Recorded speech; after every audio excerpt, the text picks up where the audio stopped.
Alright, hey guys, welcome back to another video. So in today's video I'm going to be showing you my entire Sonic the Comic original artwork collection off to you, as well as a few other special related items at the end. So my original artwork collection is definitely my pride and joy out of my Sonic the Comic collection, and Sonic collection as a whole actually. If you've been a subscriber to my channel for a while, you would have noticed that I did a similar video to this about a year ago. Well, that video is really out of date now, and the quality wasn't too great on it, so I figured it was time for a much needed updated video, and especially with Sonic the Comic's 21st anniversary this week. So I'm going to get straight into it. Okay, now I'm not going to go into too much detail on each page, otherwise this will turn out into a really long video. I'm basically just going to tell you the issue the page is related to and the artist responsible for it. So I'm going to start with this one right at the top here. This is a page from issue 120, and it's actually the only page I own for a strip from the artist Carl Flint. This is actually page 1 from that strip. It is signed on the back by Carl Flint, this one, so that's why you won't see a signature. Moving over. This is a Nigel Dobbyn page, this one. I think I own 4 Nigel Dobbyn pages in total. They will be together.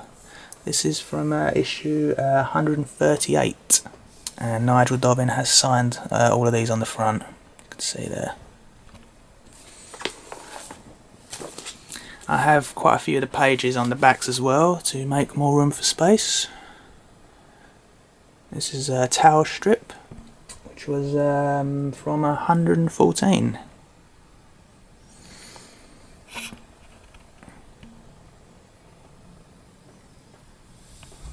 This one was from issue 113. It was from the same storyline as this page, but just the issue before. I think it was a 2-part, this one, this towel strip. And my last Nigel Dobbyn page, we've got a really good towels one there.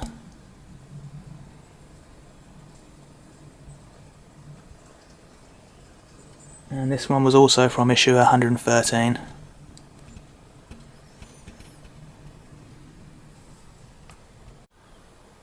Okay, I just want to quickly add, in case anyone was curious as to why these ones don't have any speech bubbles on them. Well, unfortunately, my 4 Nigel Dobbyns and 1 Carl Flint page, the text overlay has gone missing from them. Obviously, while the artist had them, which the overlay is. It's basically a sheet of sort of like tracing paper, where you get like the speech bubbles added to the page. So that's why you'll see that these ones don't have any speech bubbles on them. Pretty much all my other pages do have the text overlay, as I'm just about to move on to this one, as you'll see. Now this one's going really far back into Sonic the Comic's life. This is actually from issue 31, which is another towel strip. This is from the artist, well, unfortunately, the late Jose Casanovas. However, it was coloured by a long-time Sonic the Comic colorist John M. Burns, who did a huge amount of colouring for the Sonic the Comic throughout pretty much its entire length of issues.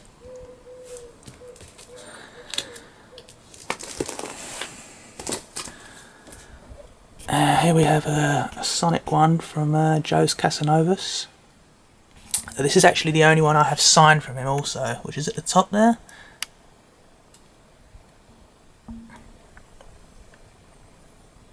This one's from issue 28.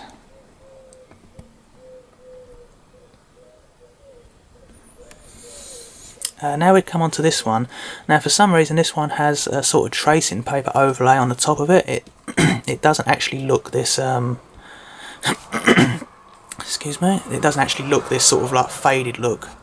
It's still stuck on it by the tape. It does fold up, but I didn't really want to remove it in case it damages, because these pages are really so old. And this is my last one from the Jose Casanovas pages. Not really anything Sonic-y related on this one, apart from the towels seen there at the end. Okay, now this big one right here, this is actually the only page I own from the artist, I'm not sure if I'll pronounce it right, Ferran Rodriguez. This is actually an original poster art that was from Sonic the Comic. This was from issue 44, and this would have been the pull-out poster that you'd have had in it. So yeah, some of you might recognise this if you ever had it on your wall or whatnot. It's a really cool one, I really do like this one. He has signed the back on this one as well for me. He even put a personalised message on it as well for me, which is really cool. Now this is from artist Keith Page. It's actually the only page I own from that artist. Unfortunately it's not signed, but it's from issue 73, which was sort of like a Sonic Spinball adaptation sort of one.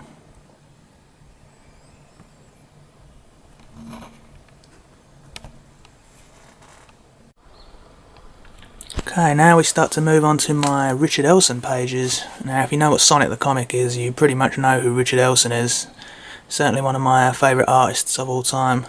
This is actually going to be the full arc from one of the popular fan favourites from Sonic the Comic, Running Wild. This is part 3 from issue 82. Now this is page 1. Anyone curious, the title would have been around here. This is where it would have said Sonic the Hedgehog, Running Wild, Part 3.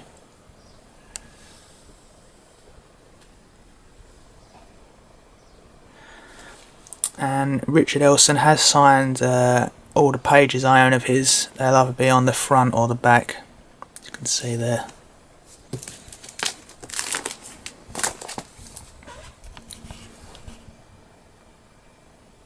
And we see the infamous Sonic transforming into Super Sonic. This page is pretty special to me because this was actually the very first page of original artwork page from Sonic the Comic that I ever owned. So not only is it a really awesome piece, but it's the first one I ever owned. All these pages are in order. This Running Wild arc are from page 1 until the last panel. Anyone curious?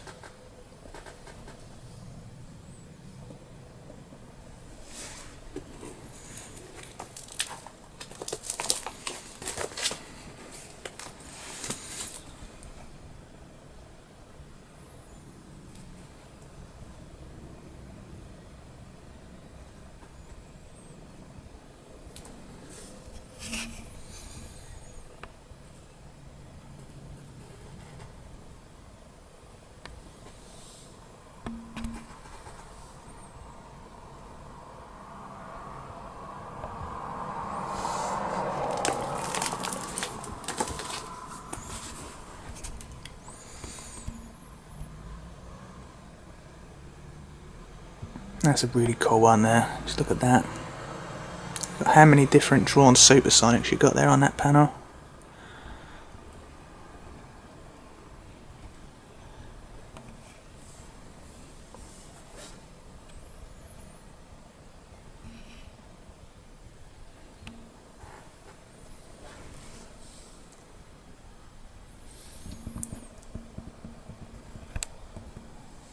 And that's the end of the Running Wild arc. Right. Now we come to one of my favourite stories from Sonic the Comic. This is actually the complete arc from part 6 of Return of Chaotix. It's all 7 pages from that part 6. But yeah, this one contains some really amazing pages, and it contains one of my favourites out of my original artwork pages, which we will come to very soon. But yeah, this will start with page 1.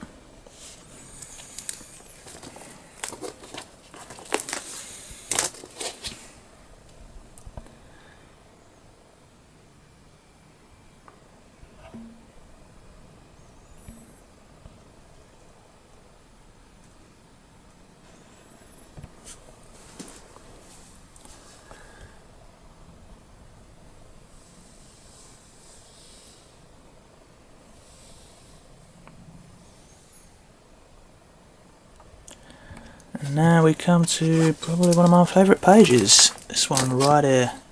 Certainly a fan favourite out of Sonic the Comic pages from most that I've spoke to. I mean, this is absolutely incredible. You've got the entire Brotherhood of Metallics there, with the Emperor right in the middle, and this page looked absolutely incredible in person. You've got all the Metallics there, all in each different designed poses. Not one is similar to another. It's absolutely incredible, that one.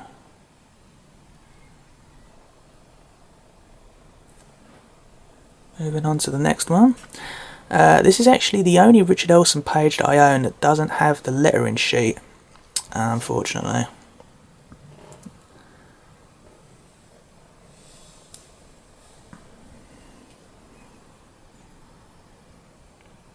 This image here, I think this scene right here was used quite often for a subscription advertisement in Sonic the Comic. Just a little fun fact there.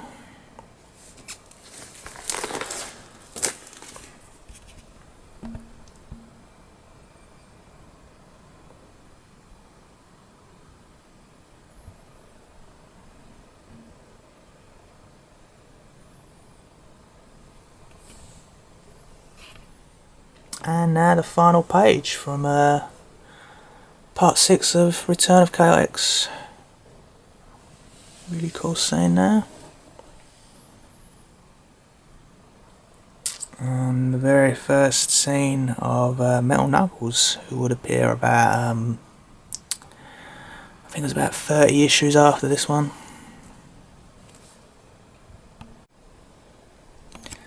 Okay. Now these next set of pages, this isn't the complete set from this arc, but these ones are from issue 77. I think the title was Power to the People. I think I owned 4 out of the 7 from this arc. I bought this one because I really like this close-up picture here of Dr. Robotnik. I always really did like the interpretation of Robotnik from Sonic the Comic, because he was a much more serious and dangerous threat as opposed to what you'd have seen in the cartoons and games. A little fun fact, I was told that Nigel Kitchen saw him as a similar villain as Doctor Doom and Darkseid. So, 2 other really awesome villains. Okay. It's page 2 from that arc.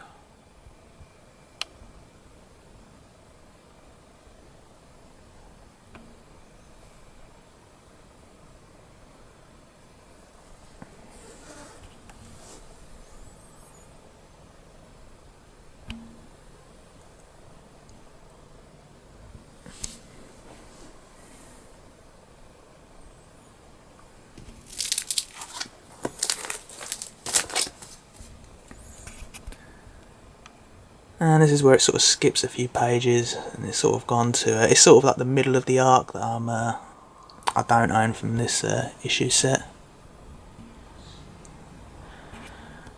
And this this is the last page from issue 77, Power to the People. Funnily enough, this is actually the most money I've ever actually paid for a page. This one right here. But I really do like this one because you've got Dr. Robotnik on every single panel. It's certainly a really cool page.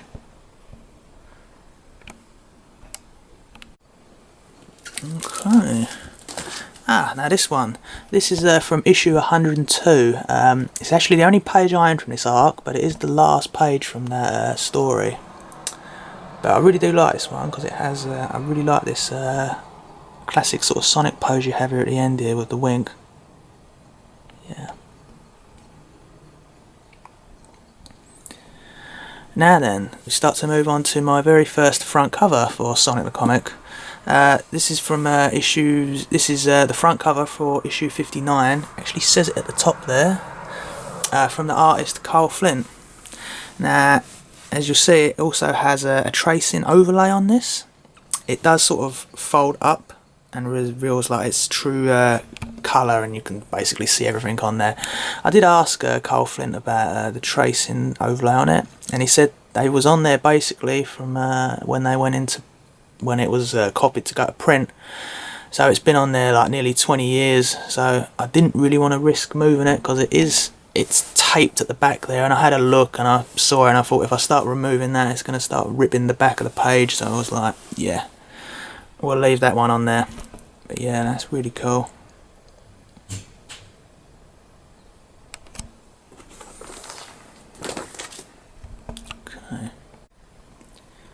Okay, now moving on to the next pile. This is the full arc set from issue 58, which was part 6 of Total Chaotix, which was a Knuckles strip featuring Knuckles the Chaotix, as well as the Brotherhood of Metallics.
And another really awesome page I own of the Brotherhood of Metallics there.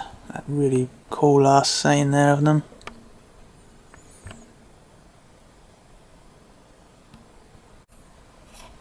Right, now then we start with this arc right here. Now these are actually the oldest Sonic the Comic artwork pages I own. These are from actually issue 27, which was Sonic the Comic's first birthday as well. Featuring the arc was called the Sonic Terminator, and this was part 4 from that set.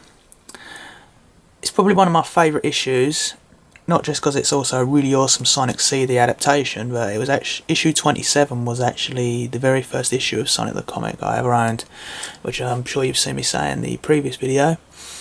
But to actually own the original artworks from that issue as well is it's amazing.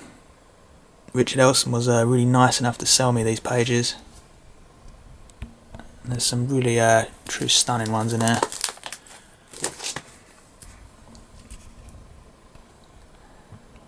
See, you've got like a much more different sort of drawn Sonic style in these earlier ones, as opposed to the more newer ones that you've seen.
Little fun fact, this page here was actually reprinted in the following issue as well.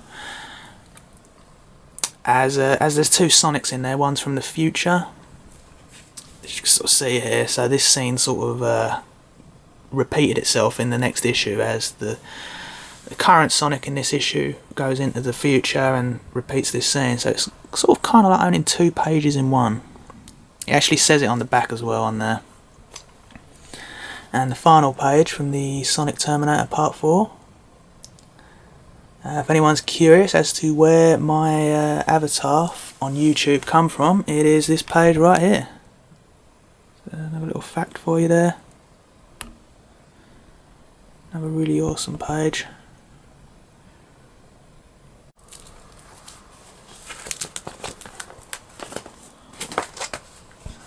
Right. This is the complete arc from issue 53, which was a Disaster Part 3, I believe it was, which featured a Sonic 3 and Knuckles game adaptation storyline. As you can see, there's the Death Egg there, totally getting destroyed by Knuckles on the floating island. This big blast.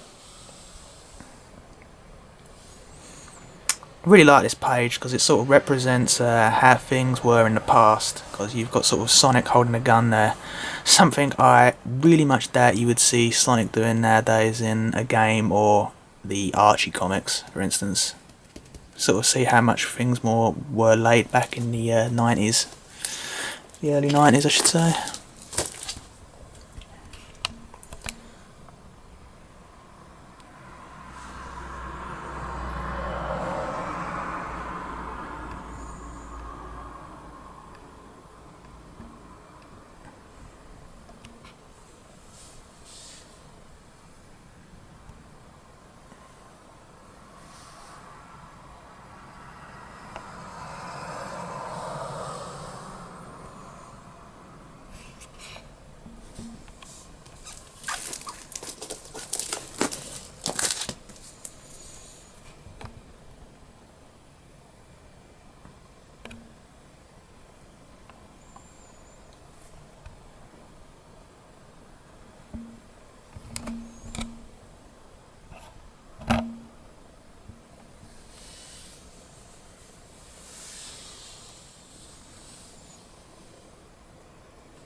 Okay, now we move on to some Richard Elson front covers.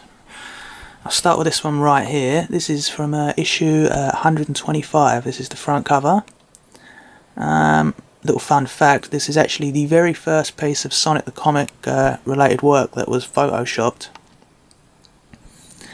And I really like this because if you look at issue 125's cover, you only pretty much see Sonic, Tails and Knuckles sitting there with a little bit here. But when you look at the original artwork there, you can see so much more detail and stuff that you don't see on the front cover because it's cut off.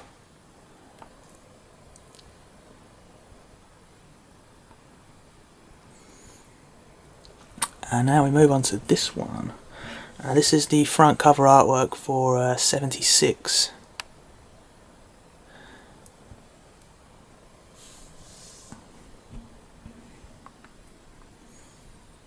And it's probably pretty hard to notice on the camera, but this one really has a really cool 3D effect to it because it's actually in several pieces and stuck onto it. The actual characters and the ground are actually separate pieces stuck onto the yellow background, and it really gives a cool 3D effect when you're looking at it.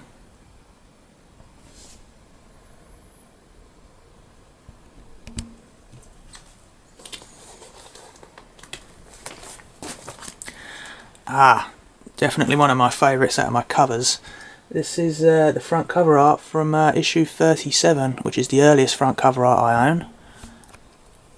And little fact, this is actually Richard Elson's second front cover art for Sonic the Comic, so that's even more special. And it was also the very first appearance for Knuckles to appear on a front cover, so that's really cool.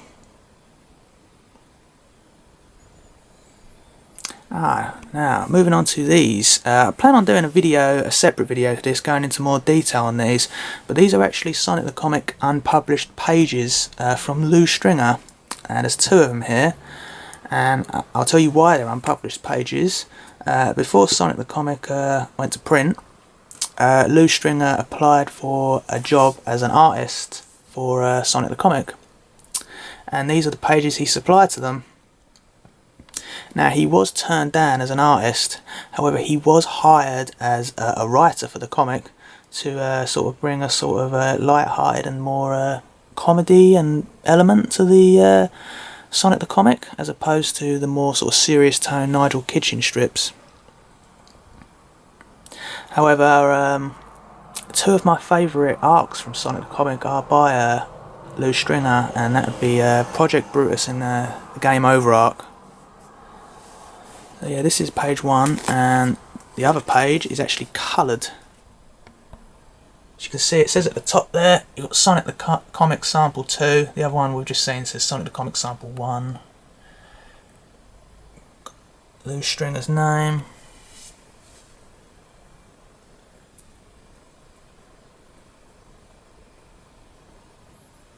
And there's Lew Stringer, recent signature. So yeah, these are two really cool, unique pieces to own from the Sonic the Comic collection. Now we move on to another Carl Flint front cover. This is actually the cover art for issue 57, featuring none other than Dr. Robotnik, as well as, Christ, I don't know if I pronounced his name right, was it Mechanix? The sort of Tyrannosaurus Rex Badnik. Yeah.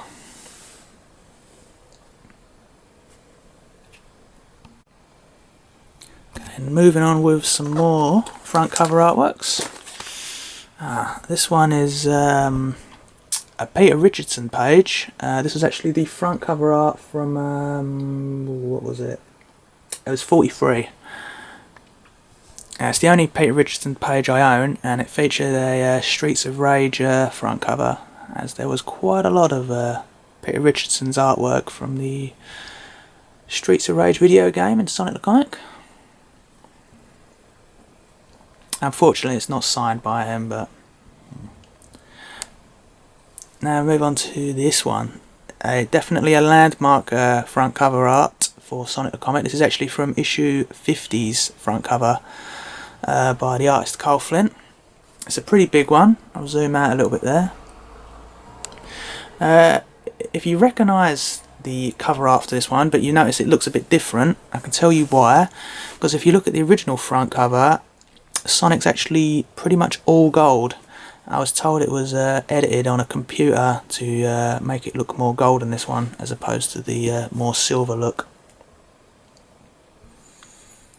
And you can see, yeah, as I've already told you, the Carl Flint covers I own have the tracing overlay on the top of them.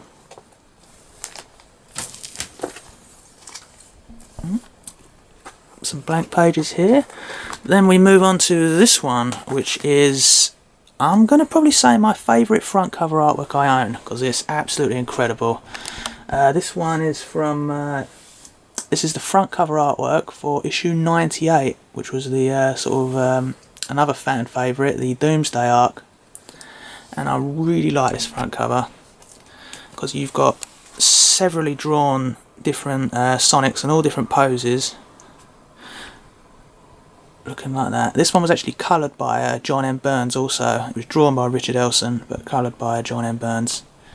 The title for the comic would have been here, which is why it's blank there, with just the sky. But yeah, this is absolutely incredible. You've got such detail on the buildings here on the side. And then you've got all these different drawn Sonics.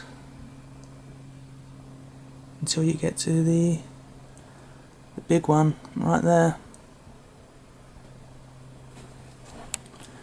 Okay, moving on to this one. This is actually the front cover artwork for issue what was it? 194. Another Richard Elson one, featuring Sonic and the Brotherhood of Metallics.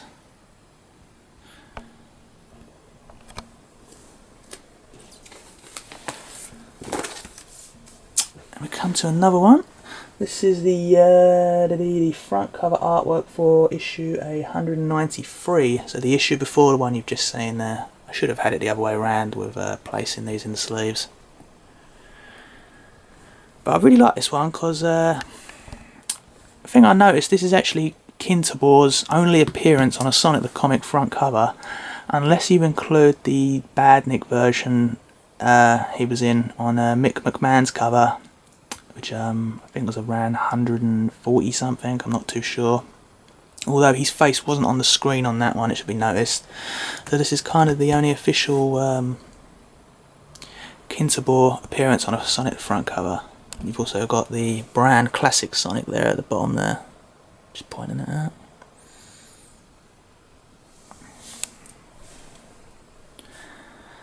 This is the, I suppose I should say the newest front cover I own. This is actually the front cover artwork for 213. And this one was actually given to me free by Richard Elson, which was truly amazing. As I say, there was only 10 more issues after this one.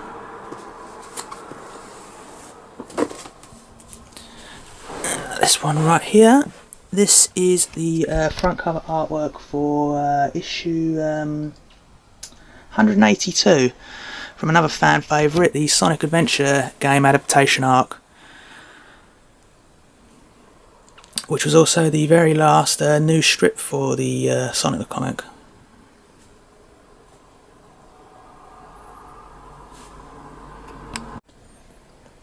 And now we come to two of the biggest pages I own out of my original artwork collection. This is the front cover artwork for issue 93, which is, as you can see, a Christmas themed one. This one's actually really big, by the artist Carl Flint. And underneath that is the biggest I own out of my collection. And this one right here, this is issue 102's front cover. You've seen I had a page earlier from the issue inside here, but this is the front cover from it also. This one was drawn by Richard Elson and also coloured by John M. Burns. Really fantastic detail that you don't even see on the actual front cover, like all the buildings down here. The cover pretty much starts here. You don't see pretty much any of this because it's covered by text. I actually had a bit of a problem getting this one in a sleeve. It actually is so big it wouldn't fit in these A2 sleeves. So what I had to do is I had to slice the like about a tiny part of the sleeve off there so it'd fit in there, and then I used comic book sleeves to keep it secure and tight without it hanging out and causing any damage, as well as some extra sheets of black cardboard behind it to keep it nice and level. Now I've also just recently acquired some more front covers, all featuring from Richard Elson. So I'm going to quickly show you these ones now. I've actually only just recently got them, that I haven't even had time to put them in the sleeves yet. So let's give you a quick look. This is front cover 199. You've got Sonic there jumping through a Robotnik statue right through his teeth there. Richard Elson has signed the back of all these ones, just in case you were curious as to why you can't see his signature.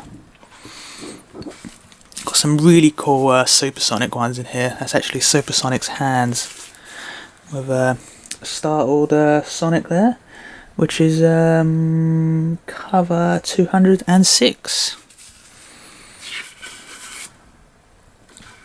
Now this one I really wanted to get because you saw earlier in the video I have the Running Wild arc.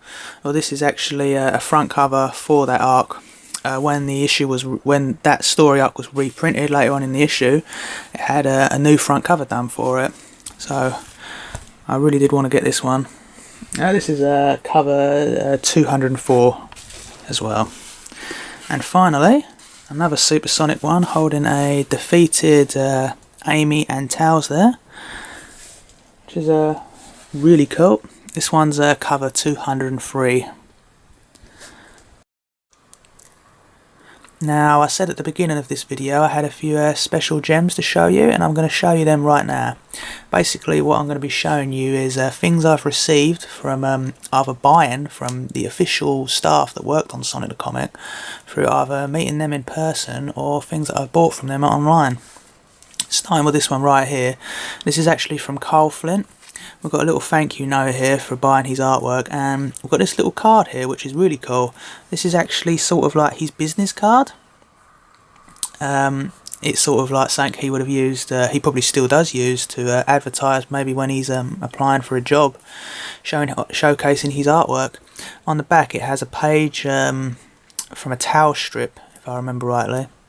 Bad, I can't actually remember the cover name for this one. It was in around the 40s and 50s. I can't actually remember that one. Next one, we have something from Lou Stringer, basically thanking me for buying his artwork, and he did a cool sort of little sketch there of Sonic's face. Next one, this is a Dr. Robotnik sketch, clearly. This is from the legendary writer and also artist from Sonic the Comic, Nigel Kitchen. You can see now.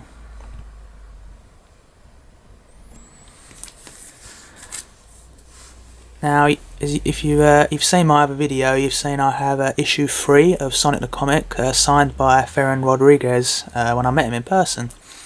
And this is actually a sketch he did for me of Dr. Robotnik, who I requested. As you can't see that, he's saying I'm the bad guy. He's a really cool guy. He was a really pleasure to actually talk and chat with. Next one is a Dr. Robotnik sketch again from artist Nigel Dobbin. As you can see, he signed it there. Signed Summer of Sonic 2013, which is when I met him there and requested this sketch. It's a really cool looking Robotnik sketch here, looking very much sinister. I always really did like when Nigel Dobbin drew Dr. Robotnik. One of my favourites from this lot. This is another Nigel Kitchen sketch, sorry. He signed that, and this is of Commander Brutus, who is definitely one of my favourite characters and villains from the entirety of Sonic the Comic. And to my knowledge, there was only 3 artists that drew him in the series. It was Richard Elson first, then it was Carl Flint, and it was Nigel Kitchen who drew the Revolution saga. And I really did like how Nigel drew Brutus. Really made him a much more beefed up, sort of more muscular version. And he drew this fantastically. Next one. This one is from Richard Elson, and I absolutely love this one. Richard is an absolute awesome guy, and is a real pleasure to chat to as always, whenever I get that chance. And another one underneath it. This is probably my favourite out of my sketches I've got here. It's another Richard Elson one. But as you can see there, he's actually also got Commander Brutus's head there. And this was absolutely super awesome of Richard to draw this for me. So it looks absolutely incredible. The detail he's put on here just for a sketch. I was absolutely really gobsmacked to receive this. And that is it. And yeah, that's pretty much it, guys. I implore you, if you managed to hang out to the end of this video. I know it turned out to be quite long. I did try to get through it as quick as I possibly could without turning too long, but it still turned out long in the end. I appreciate any thumbs up, comments and subscribes as always. If I feel the need to do an updated version of this video, maybe I'll do it sometime in the future, but for now, as you can see, I own quite a lot, so I probably have not much need to do that anytime soon. Yeah, that's it. Hope you enjoyed the video, and I shall see you guys soon. Thanks for watching.